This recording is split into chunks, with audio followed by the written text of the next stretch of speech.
International lab facility. Student-lead startups. Great academic exposure. KL, deemed to be university.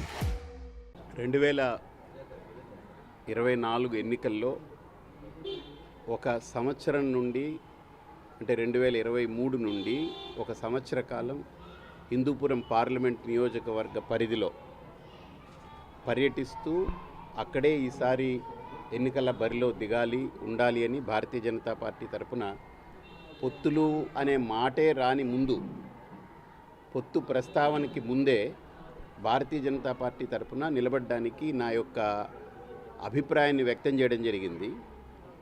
పొత్తులు కుదరడం తదుపరి కూడా నేను ఈ బరిలో నేను నిలబడతాననేటువంటిది స్పష్టంగా చెప్పడం జరిగింది.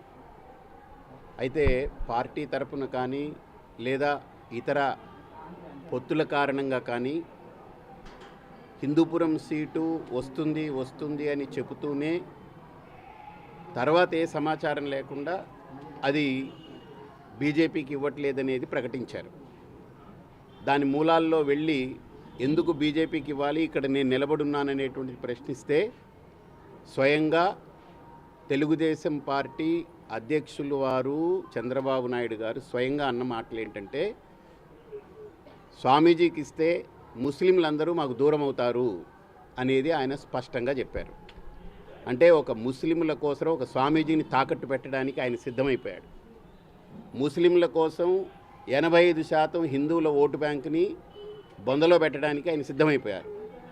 ముస్లింల కోసం ఒక హిందూ సమాజానికి ప్రాతినిధ్యం వహించే నన్నే పక్కకు పెట్టేశారు. కాబట్టి నేను ఈ విషయంలో ఏమనుకున్నానంటే, ఓకే ఎంపీకి ఇలా తిరకాసు పెడితే నేను ఎమ్మెల్యేగా కూడా వేస్తాను, హిందూపురం ఎమ్మెల్యేగా కూడా నేను బరిలో దిగుతాను, ఇండిపెండెంట్గా దిగుతాను. నాకు భారతీయ జనతా పార్టీ అనేది నా సిద్ధాంతానికి అనుకూలమైనటువంటి వ్యవస్థ.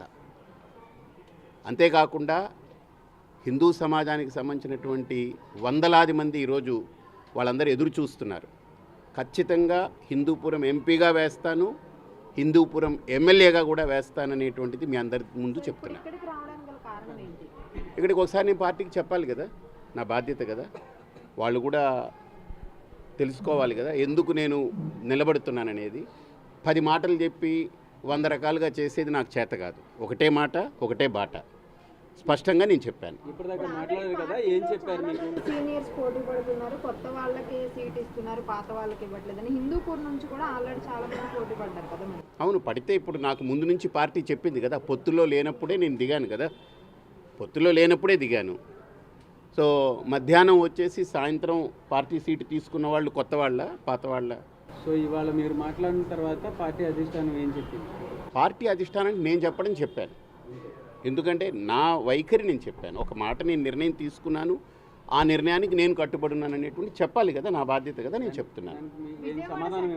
కాబట్టి ఇప్పుడు వాళ్ళు కూడా ఏంటనంటే సమాధానము దానికి స్పందన అనేటువంటిది కాకుండా వాళ్ళు కూడా ఏమీ చెప్పలేని పరిస్థితిలో ఉన్నారు. కారణం ఏంటనంటే స్వామీజీగా నేనిచ్చిన మాటని నేను వెనక్కి లాక్కోవాలా? నా సమాజం ముందు, ఈ హిందుత్వం ముందు ఓటమి గెలుపు అనేది భగవంతుడు నిర్ణయిస్తాడు. I'm not worried about it. ఒక మాట ఇస్తే మాట కట్టుబడి ఉండాలి. ఇందిరాగాంధీ గారు కూడా ఓడిపోయారు, ఎన్టీ రామారావు కూడా ఓడిపోయారు. ఓటమి అనేది ఇక్కడ కాదు, గెలుపు అనేది కాదు, మాట. మనం ఇచ్చిన మాటకి కట్టుబడి ఉన్నామా లేదా? నేను వాళ్ళలాగా రోజుకో మాట నేను మార్చలేను.